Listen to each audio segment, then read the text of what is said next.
Et c'est parti pour la correction du premier exercice. Placez dans le tableau les mesures de masse. Alors, ça va être la même règle que pour les mesures de longueur. Paire de lunettes. Vous vous rappelez de quoi je parle ici, les décagrammes. Le chiffre qui le dit quand il n'y a pas de virgule, c'est le dernier. Donc le 8 va aller dans les décagrammes. Le 8 va dans les décagrammes. C'est parti. À côté, j'ai le 4. Quinto, dans la colonne quinto, j'ai le 7 quinto. Hectogramme, il y a une virgule. Quand il y a une virgule, c'est le chiffre qui a la virgule qui va dans la colonne ici des hectogrammes. Donc 0,58.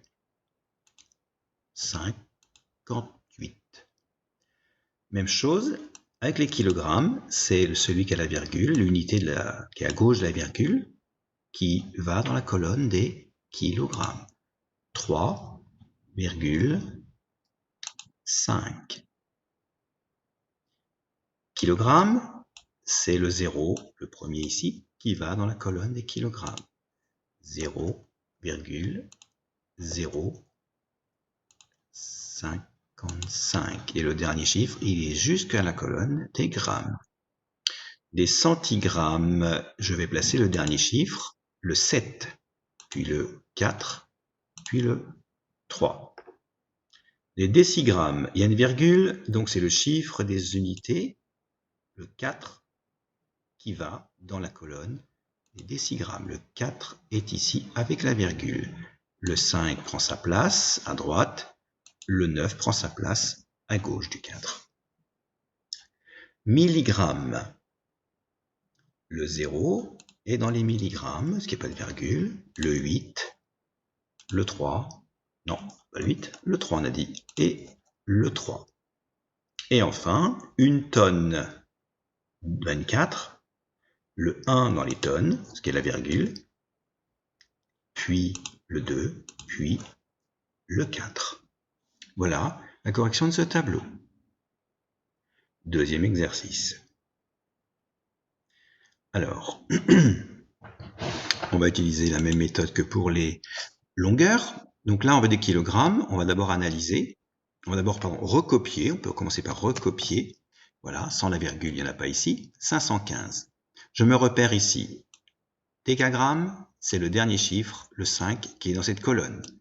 Celui-là, dans les décagrammes. Je veux des kilogrammes. Le 1 est dans les hectogrammes, et donc le 5 est dans les kilogrammes. Je lui place la virgule. Ce sont des kilogrammes. Ensuite, 290 grammes, je recopie. Et comme c'est le dernier chiffre, le 0, il est dans les grammes.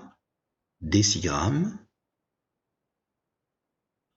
décagrammes, hectogrammes, et donc les kilogrammes, c'est le chiffre suivant, 0, et on lui met la virgule.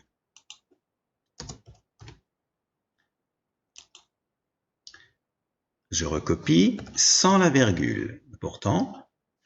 Alors ici, le chiffre des hectogrammes, c'est celui qui a la virgule, c'est le 9. Donc je le mets ici. Hop, c'est celui-là. Il est bien dans les hectogrammes. Les kilogrammes, ils sont où? Ils sont juste à gauche. Et donc il y en a 0, et je mets la virgule pour ce 0. Je recopie sans la virgule. Décigrammes, c'est celui qui a la virgule, c'est le 7. 7 est dans les décagrammes. Je cherche les kilogrammes, je vais donc vers la gauche dans le tableau, vers les hectogrammes, puis les kilogrammes. C'est le chiffre des kilogrammes qui possède la virgule. Je recopie sans la virgule. C'est le chiffre qui a la virgule, le 8, qui est dans les hectogrammes, donc le 2, à gauche dans les kilogrammes. Première colonne est terminée. Deuxième colonne, on va tout mettre en grammes. Même technique, je recopie. 15 000.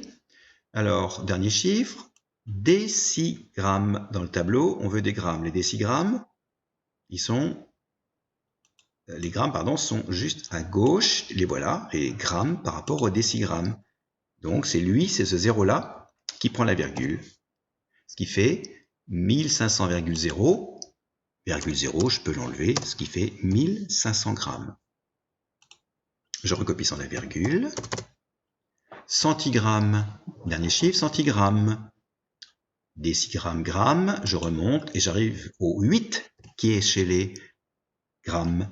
Virgule 00, je peux le supprimer. Mais si vous le laissez, ce n'est pas une erreur. Ça peut se trouver comme ça. Hein.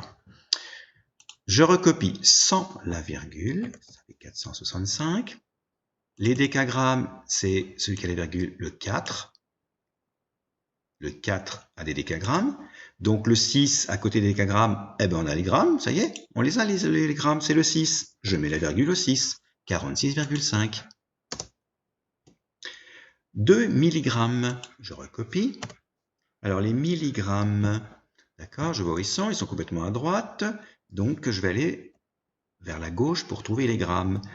0 qui est dans les centigrammes, 0 dans les décigrammes, et encore un 0 dans les grammes, je lui mets la virgule. Je recopie sans la virgule, et je cherche les grammes, sachant que kilogramme, c'est le 5. Donc le 2 est dans les hectogrammes, le 0 dans les décagrammes, et le 0 qui vient dans les grammes. C'est le dernier chiffre qui est bien dans les grammes, je n'ai rien d'autre à faire, pas de virgule. Troisième colonne, l'unité manquante, même technique.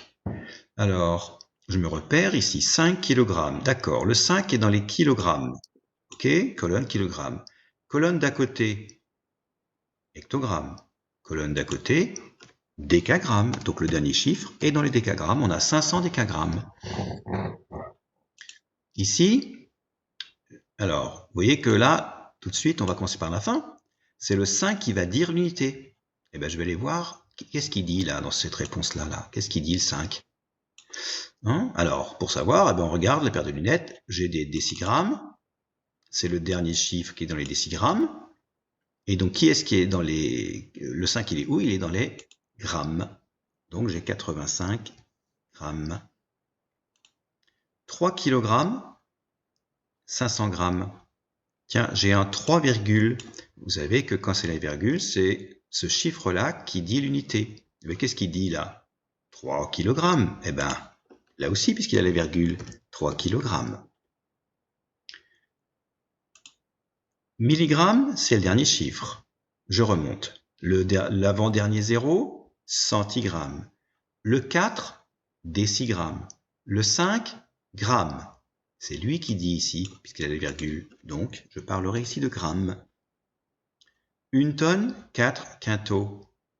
Une tonne. Donc ici, le 1 est dans les tonnes, puisque c'est marqué là à côté, ici, là. Le 4 est dans les quintaux, ouais, c'est vrai. Le 0, le premier, il est dans la colonne qui n'a pas de nom. Et le dernier 0, il est dans les kilogrammes. Voilà la correction du numéro 2. Pour le troisième exercice, je vous ai mis les réponses pour que ça aille un petit peu plus vite. Donc là, vous pouvez faire une pause image dans la vidéo. Hein. Je vous explique un petit peu. Donc, pour faire un calcul, comme dans les problèmes de longueur, mais bientôt de masse, pour faire un calcul, il faut mettre dans la même unité. C'est la règle. Donc, pour faire cette addition, autant tout mettre, comme c'est indiqué dans la consigne, en kilogrammes. C'est ce qui apparaît ici en rouge. Voilà les transformations, pour ceux qui avaient besoin d'être transformés. Et vous avez le résultat en vert. Même chose pour les 4 lignes. Pour la dernière ligne, petite particularité, on a ici une opération entre parenthèses. Donc avant de faire la soustraction, il faut d'abord, c'est prioritaire, une parenthèse est prioritaire. On fait le calcul en premier. Donc, d'abord en rouge, je vous indique la transformation tout en kilogrammes, notamment le 450 grammes qui devient 0,450 kg. Je fais la multiplication, et ici, là, vous avez la réponse. Ça, c'est la réponse de la multiplication. Et une fois que j'ai la réponse de la multiplication, alors je peux faire la soustraction. Voilà la correction du numéro 3. À tout à l'heure.